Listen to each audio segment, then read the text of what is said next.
నిజామాబాద్ లో భవన నిర్మాణ కార్మికులు ఆందోళన చేపట్టారు. కార్మికుల న్యాయపరమైన డిమాండ్లు నెరవేర్చాలని వారు నిరసన వ్యక్తం చేశారు. 3 రోజులుగా విధులు బహిష్కరించారు. జిల్లాలో కార్మికులు ఎక్కడ పనిలోకి వెళ్లొద్దని హెచ్చరికలు జారీ చేశారు.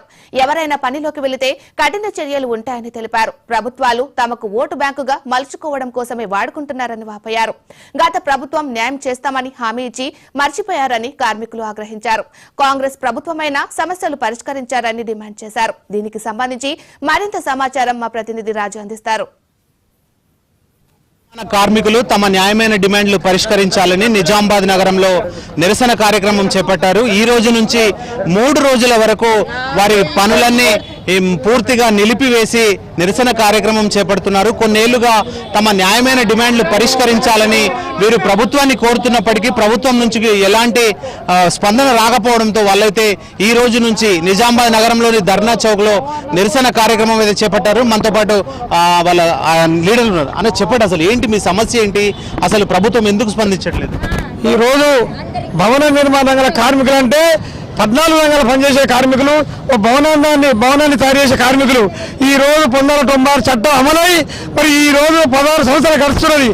కార్మికులకు కార్డులు ఇచ్చి మరి 60 సంవత్సరాలైన కార్మికుడికి కార్డు తొలగించడం ఒకటి, దాన్ని లైఫ్ కార్డుగా గుర్తించి మనిషి బతుకున్నంత కాలం, కార్మికుడు బతుకున్నంత కాలం కార్డు కొనసాగించాలని చెప్పి ఈ యొక్క డిమాండ్. అలాగే కార్మికులకు ఈఎస్సీ హాస్పిటల్ సౌకర్యం లేదు. ప్రైవేట్ దవాఖానకు అయితే 10,000 రూపాయలు సరిపోతాయి.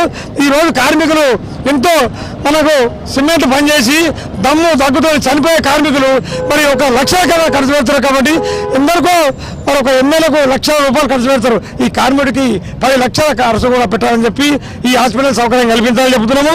వెల్ఫేర్ బోర్డులో అన్ని రకాల మాకు సౌలతులు, ప్రతి పని రంగానికి ముట్లు ఇవ్వాలని, ఇంతకుముందు న్యాయ శిక్ష చేసిన వారికి ఇవ్వాలని చెప్పి డిమాండ్ చేసుడు. అలాగే గరీబ్ పిల్లలకు చదువుకు స్కాలర్షిప్లు ఇస్తామని ఇవ్వడం లేదు.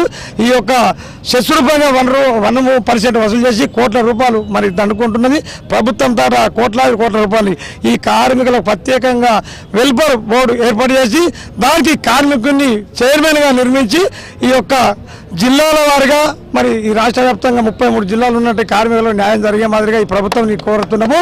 ఈ రాష్ట్ర ప్రభుత్వము ఇక ముందు ఇలా వేస్తే నిజామాబాద్ నుండే శ్రీకారం చుట్టిన 3 రోజుల రిలే నిరాహార దీక్షని, ఈ దీక్షని ప్రతి జిల్లాలో తీసుకుపోయి ఈడ కూడా 3 రోజులు ఇంకా వినకుంటే 4వ రోజున 6 రోజులు వేస్తాము.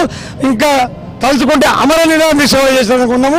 కార్మికులు ఏంటంటే మరి గవర్నమెంట్ చూపిస్తామని చెప్పి జిల్లా వ్యాప్తంగా పనులన్నీ బంద్ చేసి నిరసన తెలుపుతారు అంటారు. ప్రధాన డిమాండ్ అంటే మీకు మేజర్ ఇష్యూ ఏముంది? మేజర్ ఇష్యూ అంటే 21 సంవత్సరం నుంచి కాలు కట్టిన కార్మికుడికి 60 సంవత్సరాల లోపల తొలగించేస్తున్నారు. తర్వాత వచ్చే బెనిఫిట్స్ అతనికి ఏమి ఇస్తలేరు. ఎందుకంటే మా కార్మికుడు పని చేసి 60 సంవత్సరాల లోపల అతనికి దీనమైన పరిస్థితిలో చందాలు చేసి సాగు చేసే పరిస్థితికి వస్తున్నది.